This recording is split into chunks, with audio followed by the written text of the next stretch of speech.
Hi అండి. అందరికీ నమస్తే. Welcome to varsity kitchen. ఈరోజు శ్రావణ శుక్రవారం అండి. అందరికీ శ్రావణ శుక్రవారం శుభాకాంక్షలు. మొదటి శుక్రవారం అండి.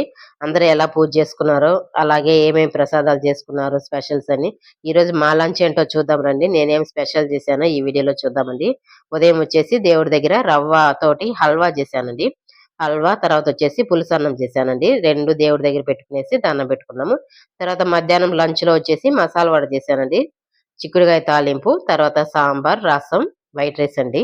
ఇలా వెరైటీగా చేసుకొని తింటే ఆ రుచే వేరు, ఆ టేస్టే వేరండి. చానా బావుంటుంది. అన్ని వెరైటీస్ పెట్టుకొని తిన్నామంటే ఆ ప్లేటే ఫుల్ అయిపోతుందండి. అరిటాకులో తిన్నా గాని, అలాగే ప్లేట్‌లో ఇలా పెట్టుకొని తిన్నా గాని చానా బావుంటుంది. అలాగొచ్చేసి ఇంతకీ మీరు మొదటి శుక్రవారం ఎలా పూజ చేసుకున్నారు? అలాగే ఏమేమి వెరైటీస్ చేసుకున్నారండి? కామెంట్ సెక్షన్‌లో అయితే చెప్పండి ప్లీజ్. అలాగొచ్చేసి ఈరోజు శ్రావణ శుక్రవారం కాబట్టి నేనైతే ఇలా వెరైటీస్ అన్నీ చేశానండి. చానా బాగున్నాయి అన్నీ. వీడియో గాని నచ్చిందంటే ఒక లైక్ ఇచ్చుకోండి. అలాగే మా ఛానెల్‌ని సబ్స్క్రైబ్ చేసుకోండి. పక్కనే ఉన్న బెల్ ఐకాన్‌ని క్లిక్ చేసుకోండి ఫ్రెండ్స్. అలాగే మా వీడియోస్ అన్నీ ఇన్‌స్టాగ్రామ్‌లో గూడా ఫాలో చేసుకోండి. Okay friends. బాయ్.